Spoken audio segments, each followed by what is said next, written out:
성재야, 나 은호 좋아한다. 내가 고백하기 전에 네가 빨리 데려가라. 안 그러면 그 말을 남기고 자리를 박차고 나가는 지혁. 성재는 그 자리에 서서 아무 말도 하지 못합니다. 지혁은 왜 자신이 은호를 좋아한다는 말도 못하고 이렇게까지 화를 내며 감정을 터뜨리는 걸까요? 지혁이 지금까지 성재에게 은호랑 잘해보라고 밀어주는 것 같더니 역시 가식이었습니다. 이럴 때 친구인 성재는 어떻게 해야 할까요? 그 이야기 시작합니다. 이번 회는 지난 22회에 이어 포장마차에서 지혁이랑 상철이 한잔하며 말다툼하는 장면으로 시작됐습니다. 서로 너무 오랜 시간 속마음은 꾹꾹 눌러 담은 채 표현 한번 제대로 못하고 살았던 두 사람. 결국 한꺼번에 터져나온 순간이었죠. 상철은 왜 아버지를 이해하지 못하냐며 서운해하고, 지혁은 왜 내 마음은 한 번도 들여다보지 않으시냐고 원망을 쏟아냅니다. 그래서 한마디 나누는 말마다 가시가 돋은 것처럼 서로를 찌릅니다. 이쯤 되면 정말 두 사람 모두 오은영 박사님이나 이호선 교수님을 찾아가 화를 내지 않고 자신의 진심을 전하는 법에 대해 상담을 좀 받아보는 게 어떨까 싶을 정도인데요. 하지만 싸움의 끝은 의외로 따뜻했습니다. 감정이 폭발한 후 두 사람은 술잔을 기울이며 결국 앞으로는 가정의 평화를 위해 그냥 모르는 사이로 지내자고 결론을 냅니다.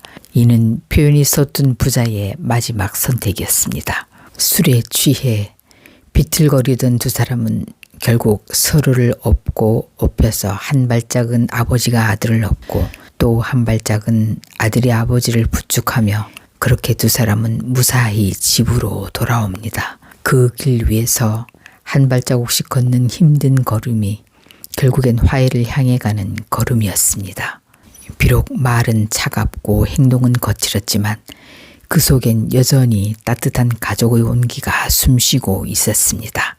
드디어 지혁은 온 가족을 모아놓고 자신의 사업에 관한 이야기를 발표했고, 이를 알게 된 상철은 겉으로는 여전히 무뚝뚝하지만 속으로 너무 좋아하며 우리 아들 이제 진짜 해내는구나 라고 친구에게 자랑까지 합니다. 이렇게 지혁의 상황이 좋아지면서 부자 관계가 조금씩 회복되는 모양입니다. 한편 은호는 아침에 일찍 출근해 괜히 지혁을 기다리며 지난밤 설렘을 상기하며 얼굴이 뜨거워집니다. 그날 오후 은호는 편의점에 갔다가 상철이 그만둔 걸 알게 돼 다른 곳에 취직이 되면 알려달라고 말합니다. 상철과 은호가 이렇게 아는 사이라는 걸 지혁이 어떻게 알게 될지 궁금해지는 대목입니다. 오늘 회차에서 은호의 입양 스토리가 공개됐는데요. 정순이가 결혼 후 아이가 생기지 않아 청주 보육원에 있던 은호를 보고 딸 같은 마음이 들어 데려왔다는 인연을 이야기했습니다. 드디어 아지트 카페가 은호의 인테리어 작업을 마치고 지역의 사옥으로 변신하며 오픈식을 했습니다. 은호는 지역의 신사옥 사무실을 그가 좋아하는 한옥 스타일로 꾸며주었습니다. 하지만 그 모습을 본 지역은 왜 내가 시키지도 않은 짓을 해 신경 쓰이게 하냐며 화를 내고 나가버립니다. 지혁의 이런 뜻하지 않은 반응에 은호의 마음은 무너지고 그 현장을 보게 된 성재가 지혁을 뒤쫓아 나갑니다. 은호가 뭐 잘못했어? 성재의 질문에 지혁은 은호는 잘못이 없고 내가 문제라며, 넌 좋아하면서 어떻게 참고 기다리면서 있냐? 난 그게 잘 안 되던데. 이렇게 지혁은 성재에게 은호를 좋아한다는 사실을 밝히고 은호에게 내가 고백하기 전에 너 빨리 은호 데려가라고 말하고 가버립니다. 이 말을 들은 성재는 큰 혼란에 빠집니다. 친구로서 그리고 한 남자로서 지혁의 고백을 그냥 넘길 수도 무시할 수도 없는 상황. 그의 내면 갈등이 본격적으로 시작됩니다. 한편 성희는 전날 술에 취해 실수했다고 그 미안함을 만회하려고 직접 도시락까지 싸서 은호를 한강으로 초대합니다. 성희의 수제 도시락을 감동하며 먹던 은호는 새우전을 좋아하는 공통점을 발견하고 은호의 이런 반응에 성희의 눈빛엔 묘한 기대가 담겨 있습니다. 슬슬 자신이 엄마라는 사실을 은호가 알게 되길 바라며 계획을 실천하고 있는 듯합니다. 다음 회 예고를 보면 성희는 은호에게 부모님이 버린 게 아니라 잃어버렸을 수도 있으니 DNA를 등록해보라고 권합니다. 훗날 성희는 딸이 불에 탄 줄 알았는데 다른 집에서 발견해 보육원에 데려다줘서 내가 못 찾았다고 변명을 할 겁니다. 그래서 은우의 원망을 피하고 오히려 동정을 얻으며 모녀 관계 인연을 회복하려고 할 계획인 듯 보입니다. 한편 수빈은 슈홀즈 매장 일을 후임자에게 인수인계하려다 후임자의 무례한 태도에 열이 받습니다.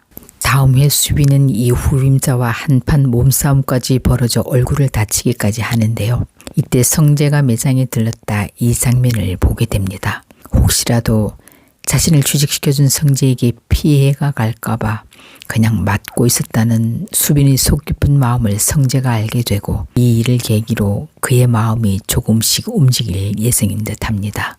수빈은 할머니까지 유튜브에 출연시키며 솔직과 진심으로 올리는 영상이 점점 구독자들의 사랑을 받으며 승승장구하게 됩니다. 다음 날 지혁은 은호에게 큰 소리로 말해 미안하다고 사과한 후 자재 전시회장을 보러 갑니다. 그런데 그곳에서 갑자기 자재 회사 AP그룹 인수까지 성사시키는 쾌거를 이루며 끝이 났습니다. 주위에선 욕심이 과하다고 걱정과 염려를 하지만 이런 도전정신과 추진력으로 그는 성공 가도를 달리게 됩니다. 한편 한강에서 도시락을 먹던 성희와 은호 옆으로 인용 자전거를 탄 지환과 영라가 아슬아슬하게 지나갑니다. 성희가 그들의 뒷모습을 흘낏 보게 되는 예고 영상이 공개돼 과연 성희가 지환과 영라가 경호원과 그 이상으로 가깝게 지내는 걸 알게 되는지 궁금증을 끌어올리고 있습니다. 여러분의 생각은 어떤지 댓글로 남겨주세요.